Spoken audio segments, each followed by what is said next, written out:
So guys, update lang. Meron tayo dito chine-check ngayon na Ford Fiesta na 2014 somewhere in Cavite. So, ongoing yung checking doon sa temp. Tapos nakascan lang din. So may na-discover kami. Check natin. Pakita ko sa inyo ngayon. Check nyo yung Odo. 51,000. Pero yung total distance is 100 plus. So ba't ko pinapakita to? Simple lang. Very transparent kami. Tsaka, yun nga, ang foundation kasi namin, pipinsa kami, magkakamag-anak kami, bayaw, or kung ano mong family tree yan. Honesty yung, ano namin, yung foundation ng grupo namin. So, eto, ang layo. Galing to sa bayan sa Lacorting kay ma'am. So, nakuha nila is parang 30,000 plus na mileage. So, ngayon, currently, isa sa 51. Pero, ito yung original. So, as usual, wala na namang idea si ma'am na ito yung mileage ng sasakyan. Pero again, sa amin kasi is regardless kahit 200 pa yan, walang problema. Bakit? I-refresh namin yung engine yan yung tranny, papalitan yan. Lagi naman namin sinasabi, part ng SOP yan. Kahit walang problem yung tranny, binababa na namin just to check. So kung hindi na rin, kahit gumagana pa siya, kung papunta na doon, papalitan. Alam niyo naman yun. So again guys, ayan,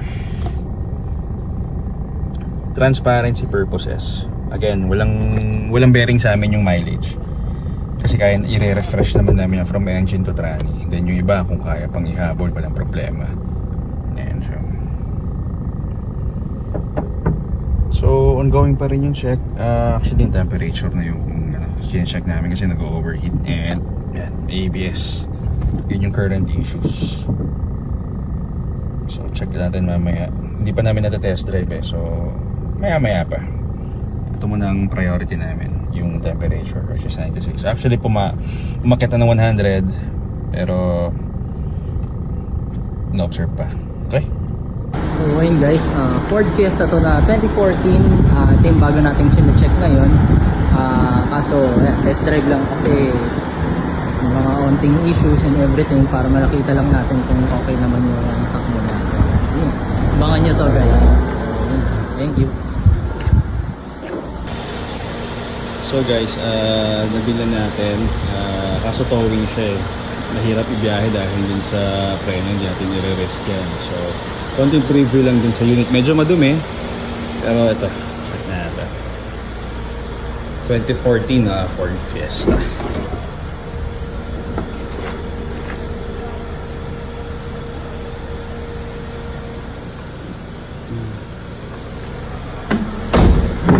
Konting ano lang to, konting himas lang, konting alaga lang.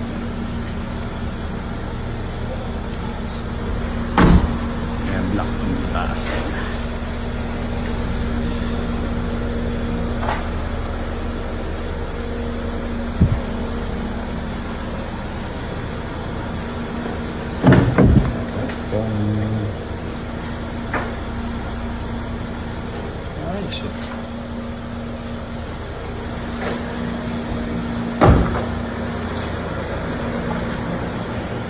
So again guys, quick history lang. Nabili ni ma'am to parang several years ago sa buy and sell din. So yun nga, ngayon na nagkaalamanan na tampered yung Odo ni ma'am. So again, the reason na disclose namin yan or kasi nga transparency nga kumbaga transparency, and siyempre honest kami. Kaya maliit na bagay lang din naman sa amin yan, kasi kahit naman 200, again, kahit 200 yung Odo yan, nire-refresh namin yung engine, yung tranny, and ano pa yung mga minor to major na pwedeng basta pasok sa budget. Hindi naman. Kahit mga 80% approve, okay yan. Kasi second hand car ko, hindi naman natin kayang ibalik yan into 100% na tipong magiging brand new siya. Impossible talaga yun. Walang ganun. So, syempre, sa amin, mas may laban kayo. Kasi, i-refresh natin yan. Hindi yan i-release sa inyo ng bahala na kayo. Tulad ng unfortunately, parang kay ma'am. Doon pa lang sa tampered Odo, hindi na sila honest. So, yan. Try nyo lang sa GTA. Mas may labang kayo sa amin, to be honest. At saka kita nyo naman, kung saan namin nakuha yung unit, nakikita nyo naman, hanggang dun sa pag-refresh ng unit, kita nyo naman din hanggang dun sa pag-release.